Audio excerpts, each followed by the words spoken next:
Le Brésil a qualifié la décision de Tokyo de grande régression. L'Australie a déclaré que c'était regrettable et a invité Tokyo à reconsidérer sa décision. Le retrait du Japon de la Commission baleinière internationale prendra effet le 30 juin, ouvrant la voie à la reprise de la chasse commerciale à la baleine dès juillet.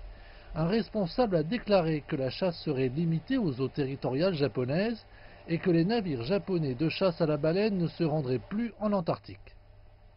Les images montrant des baleines chassées et tuées par le Japon au nom de la recherche scientifique ont provoqué la colère de nombreux pays et groupes de protection de la nature.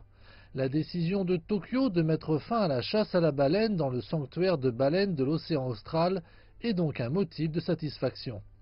Je pense que cela devrait être une fête pour les baleines de la planète, car la moitié du monde va maintenant être protégée et c'est une bonne chose. La Sea Shepherd Conservation Society s'est battue pendant 13 ans pour faire cesser la chasse dans l'océan austral et lors d'un incident célèbre, un navire de protestation avait été écrasé entre deux bateaux de pêche japonais. Toutefois, le groupe estime que le départ du Japon de la Commission baleinière internationale pourrait conduire à la création d'un nouveau sanctuaire pour les baleines dans l'océan Atlantique Sud. Il est fort probable, presque certain, que nous aurons maintenant un sanctuaire pour les baleines en Atlantique.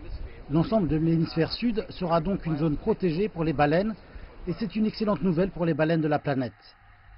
Cependant, la réaction politique n'a pas été aussi positive et les membres de la Commission internationale de la chasse à la baleine essaient maintenant d'évaluer les conséquences de la décision du Japon de reprendre la chasse à la baleine à des fins commerciales pour la première fois en 30 ans. Le gouvernement néo-zélandais s'est félicité de la décision du Japon de cesser de chasser la baleine dans l'océan austral, mais s'est déclaré déçu de sa décision de quitter la Commission baleinière internationale. La Nouvelle-Zélande estime que la chasse à la baleine est une pratique obsolète et inutile et espère que le Japon cessera toute chasse à la baleine pour protéger les écosystèmes océaniques. Le Japon a légalement le droit de chasser les baleines dans sa propre zone économique exclusive de 200 000 milles marins et le gouvernement japonais a déclaré qu'il encouragerait l'utilisation durable des ressources aquatiques. Il affirme aussi qu'il ne chassera que des espèces dont la population est en bonne santé. Cependant, les groupes de conservation sont inquiets. Il pourrait cibler des espèces très menacées comme le rorqual bleu et le rorqual boréal, ce qui est un peu négatif. Mais au moins, ils sont maintenant confinés sur leur propre territoire et ne parcourent pas 14 000 km de l'autre côté du monde où se trouve un sanctuaire pour baleines.